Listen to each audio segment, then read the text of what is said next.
Hey folks, happy to have you here and happy that the Game 7 ended in a result I like.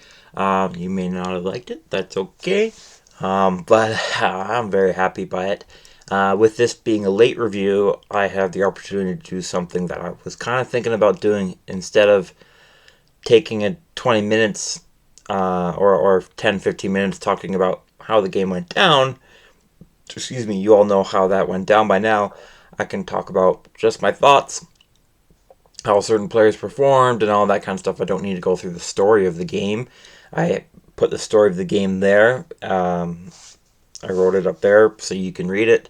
The penalties and the goals and the shots by period and stuff. I can just talk about my thoughts. My thoughts were, you never want to get overconfident early in the game, but it felt like the game was won in the first period. Even though there was no goals scored in the first period, it felt like it was over in the first period. Or at least it should have been if not for Shilovs. If Shilovs didn't play as great as he did, there could have been lots of reasons for the ref to just end it right there and say, yep, no second or third period needed. Oilers win the series. But Shilovs kept the Canucks in it, and he would keep the Canucks in it through a lot, though he didn't have as great of a second period. Not his fault. First period, though, was, like I said, just really rough for the Canucks.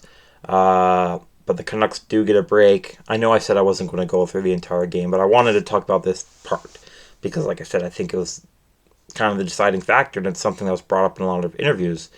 The Canucks do get a break when Ryan McLeod takes a penalty late in the first. It wasn't intentional, but Ryan McLeod's stick did hit Elias Pettersson.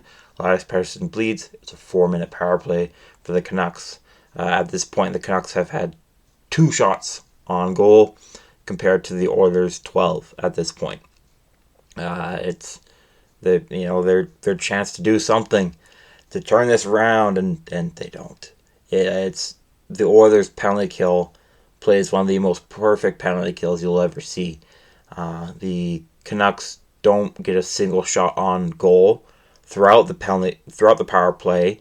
And it did bleed into the second. The Connor Brown had a shot on goal during that power play. He had a breakaway, actually. The Canucks did not. It was just Canucks get the puck, try to drive into the Oilers zone, Oilers take it away, clear. Repeat. It was frankly beautiful to watch if you can appreciate that kind of thing, and if you're not a Canucks fan.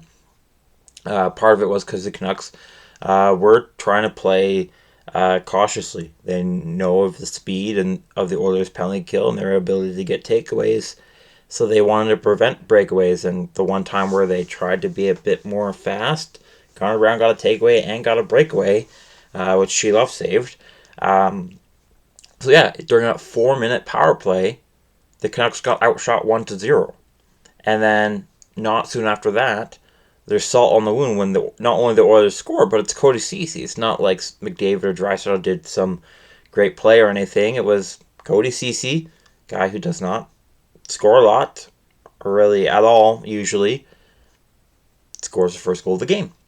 And he actually holds a record for...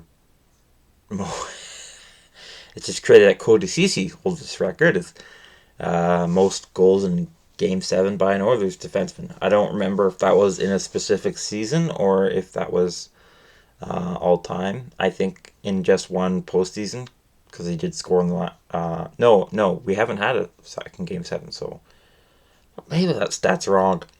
Because that sounds so wrong. Maybe I'm wrong on that. Don't quote me. But you can correct me in the comment section below. I feel like Paul Coffey or somebody's gotta have. But actually, that 80s Oilers didn't need Game 7 a lot, so maybe it's true.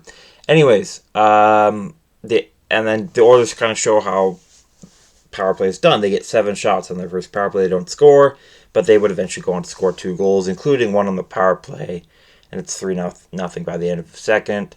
And the Oilers play nearly perfect third period before McLeod has a rare defensive zone giveaway in the second half of the third.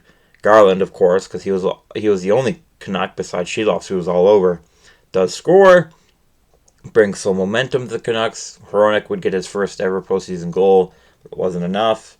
And the Oilers win in, even though it was a 1-goal game, it felt like a blowout until those last 10 minutes. You can see by the shots there, the blocks, the Oilers dominated in a lot of ways, not every way. Most specifically, where I think the game was won was the penalty kill. The Oilers had 6 minutes of penalty kill time. They only allowed 2 shots against and had 2 shots for during that. Their power play had 8 shots for and scored on 1. And it was just, that's kind of where the game was won in my mind. As for goaltending, neither goalie reached the 900 mark, but I thought they were both all right. Well, not just all right. Sheelos was quite great. Skinner was 15 for 17. Again, all right. He didn't really have much chance on the Garland goal. I would have liked to have seen him make the save on the Hronek one. He was screened by Ekholm, but at some point, you're that tall. You got to make a save, buddy. There's a reason that Oilers defensemen are standing in front of you is because you haven't been making saves. But he was all right, which I'm happy to say because I am a fan of his. Sheelos did have an amazing game. His name was chanted at the end, which was well deserved. Despite the loss, he did a lot during that game. His save percentage is quite deceiving. Anyways, that's kind of how the game went. My thoughts, I don't have too many thoughts other than Oilers should have won this a lot earlier if not for this crazy mistake, which is kind of an interesting thing of hockey and sports in general, is just how one team could just be rolling the other team over and then all of a sudden there's this mistake, momentum shifts the other way. Canucks just didn't have enough time, thank goodness for me in my heart. Some other notes, the Oilers did now have 2 records, actually. They are the first team in NHL history to have 3 players score 20 points in the first 2 rounds of the playoffs. That's McDavid and Draisaitl and Bouchard. All have 20 points within the first 2 rounds. And Bouchard is now the only defenseman in NHL history to have 20 points in the first 2 rounds of the playoffs. He's awesome. He really is. He's one of the best players to watch when you don't have somebody in your ear talking how bad he is or how great he is. He's just awesome. But as for the Canucks, Rick Tocchet in the post-game interview talked about some people expected he'd rip the Canucks out, but he was quite nice, and I agree with his comments. I think a lot of Canucks fans would agree too. He said, quote, the Canucks put respect back in the city and this jersey. Let's face it, the fans got something to be proud of, and it's all because of the players, close quote. And he's absolutely right. If I was a Canucks fan, I would have some concern about the prospect pool and draft picks being a little depleted further because of some of the moves made. But the fact is, some of the moves and Rick Tocchet proved that this team is not in a downward spiral to be blown up in next season or the year after. They are a team that's capable, who had their mentality changed a lot from the good. That's very good for the Canucks and not good for the rest of the league. Now, speaking for the Oilers, they would go on to play the Stars. I'll talk more about that in a review specific for the Oilers and Stars. A lot of people are talking about how Stars are going to win. I just think that's a really bad opinion to take. I mean, not that you think the Stars win, that's fair. I get that. What I meant is a lot of people are saying 4 or 5 games, or that it's going to be clear. I think it's going to be closer than that. The Oilers are a different team from the last time they got swept in the conference finals, which was 2 years ago against Colorado Avalanche. There's a reason the Oilers haven't been around one exit in quite a few years, is because they are a good playoff team. But we'll talk more about that in a review there. As for now, thank you so much for watching. I hope you liked it. If you did, you should like it virtually down below the video. And while you're there, comment your thoughts. I'd love to hear them or read them. And subscribe and turn on notifications for more. And I will see you later.